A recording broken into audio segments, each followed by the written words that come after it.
Assalamualaikum warahmatullahi wabarakatuh. Salam sedulur tanah leluhur. Kembali kita di channel Ngopi Wingit ya teman-teman. Nah, dimana di situ kita bincang-bincang ada sumber di sini. Nah, mari kita kuak di mana itu sumber. Oke teman-teman, habis ini kita akan melakukan penelusuran di sini ya. Katanya nggak ada makam, tiba-tiba dibangun ada makam. Makam siapa? Apa makam saya disiapin ini? Waduh, betul-betul. Tetap nanti kita tim Ngopi Wingit Pemburu Alam Gaib siap mengungkap tempat ini dengan kartu tarot, guys. Ya, gimana Kang Maisa, siap ya Kang Maisa ya? Wah, siap langsung Gus. Siap. Kalau gitu tanpa banyak kata, tanpa panjang kali lebar sama dengan suwe-suwe teman-teman ya. Ikutin terus perjalanan Ngopi Wingit.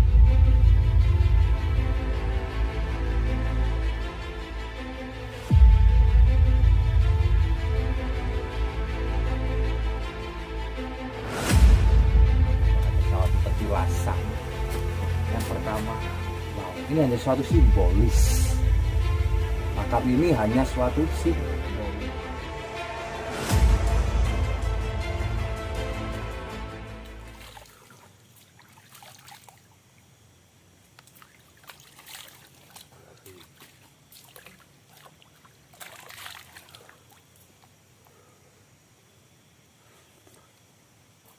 Oke teman-teman, ini sekarang ditemenin dengan warga sekitar. Nah, gimana penelusuran nanti kita perkenalan dengan Mas siapa ini?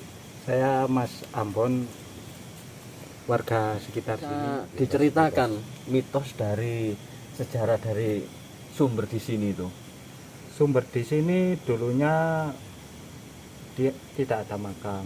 Oh iya. Nah, dan sekarang kok dibangun makam. Nah, saya penasaran, makam siapa yang ada di sini? Penasaran makam siapa? Itu sudah lama nggak Mas dibangun makamnya itu? Ya belum lama, sekitar berapa tahun gitu, pokok gak lama ya. Dulunya memang gak ada di sini makam tersebut. Sebelumnya sudah pernah dikuak nggak sebelumnya? Makam ini makam siapa? Ada yang datang ke sini menguak ini misteri makam. Oh, mungkin para leluhur terdahulu atau siapa? Masalah itu saya tidak tahu, cuma saya ingin tahu Masalah ingin tahu makam siapakah makam ini ya? siapakah ini. Soalnya dulu saya dari kecil di sini tidak ada makam. Tidak ada makam. Kok sekarang kok ada makam?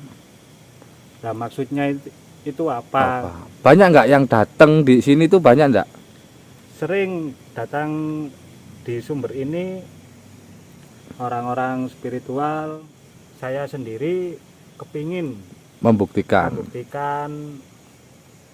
ada apa sebenarnya kok dibangun makam di sebelah sumber ini. Ya, tanpa panjang kata, nanti saksikan di channel ini kita kuak dengan tarot. Oke teman-teman.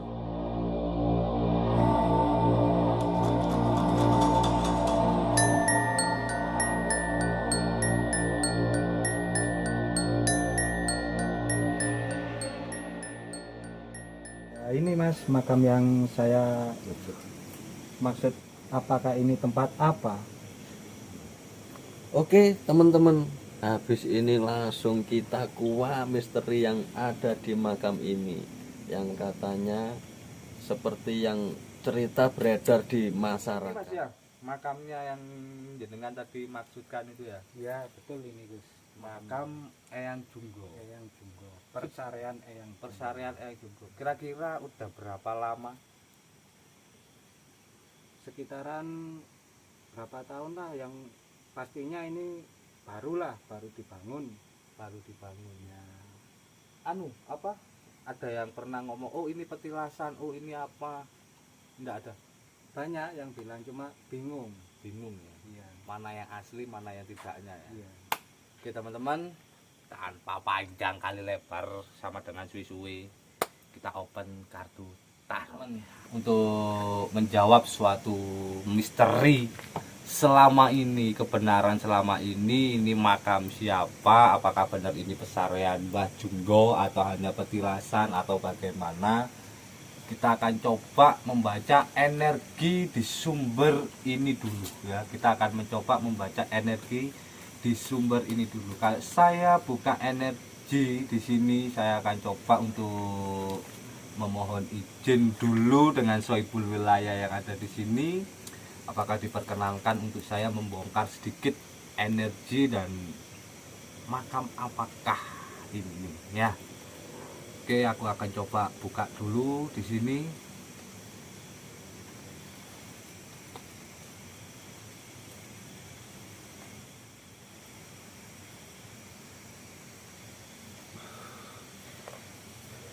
Oke teman-teman, kita akan coba mengilustrasikan melalui kartu tarot ya Mas Ambon ya. Untuk energi di lokasi sumber ini sumber apa namanya Mas? Kali Lanang. Sumber Kali Lanang.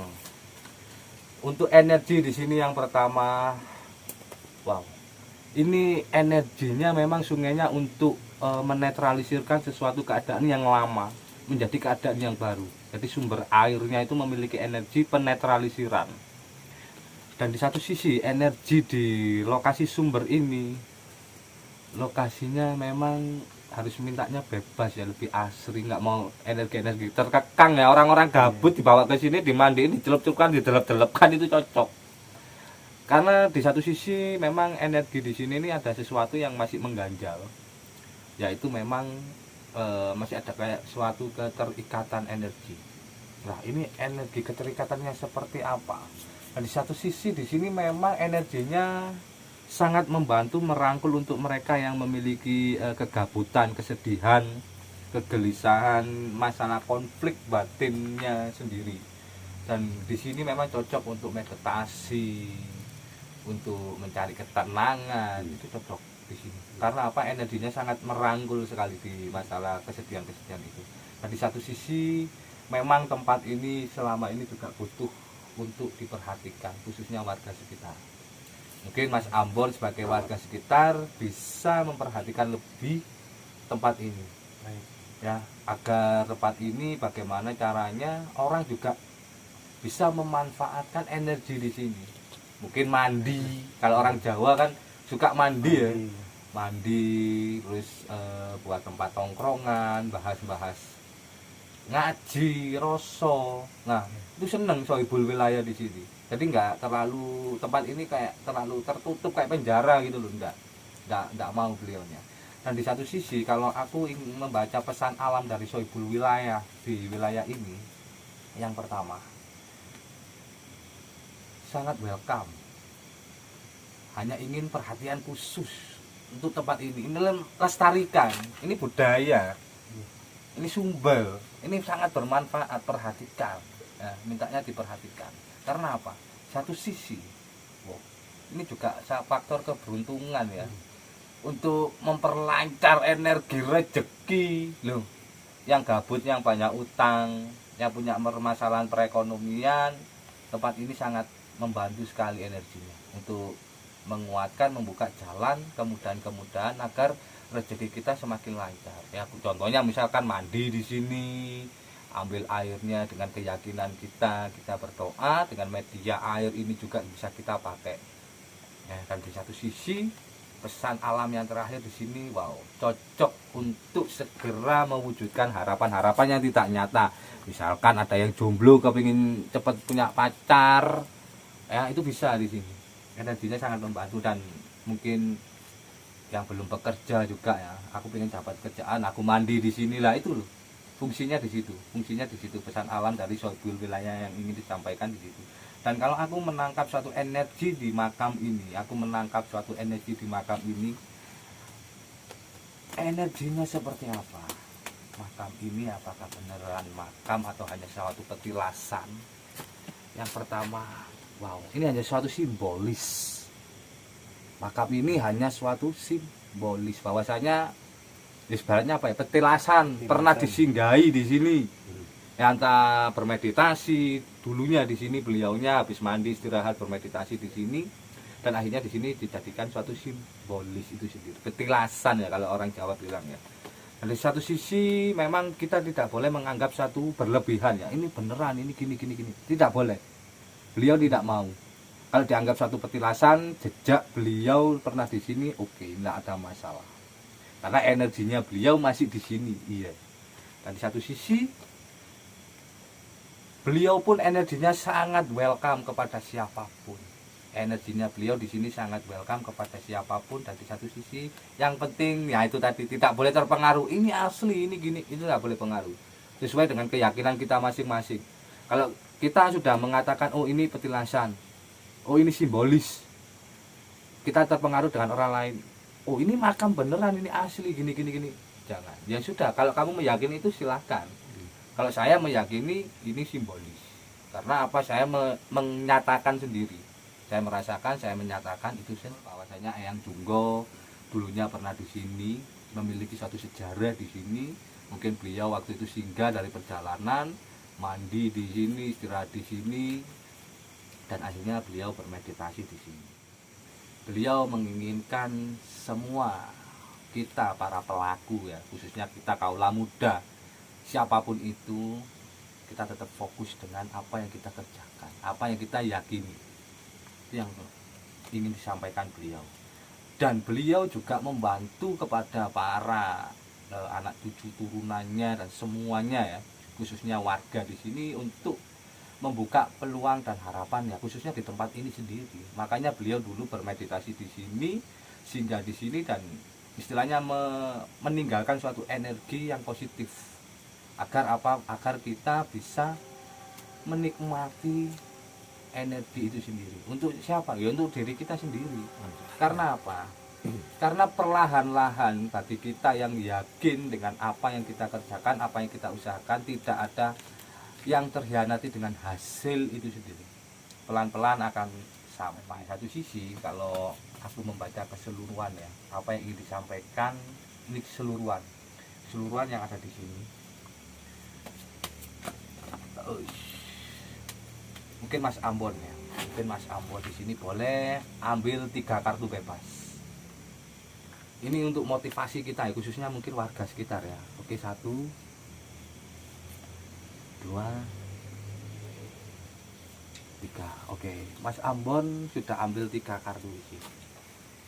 Kartu yang pertama, ingat ya, tidak ada harapan yang tidak nyata jika kita tidak ingin menyatakan itu sendiri. Jadi semua harapan itu pasti nyata, karena hidup itu dinyatakan, bukan diilustrasikan, bukan dihalusinasikan. Dan di satu sisi kartu yang kedua di sini, nah di sini pesan alam itu adalah kunci bagi kita.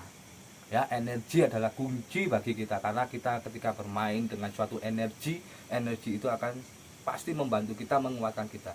Contoh kecil nih ya, Mas Ambon kalau nggak punya tenaga apakah bisa beraktivitas? Tidak. Nah, disinilah energi itu sangat membantu aktivitas kita sendiri. Dan ingat satu hal, lagi-lagi keluarga.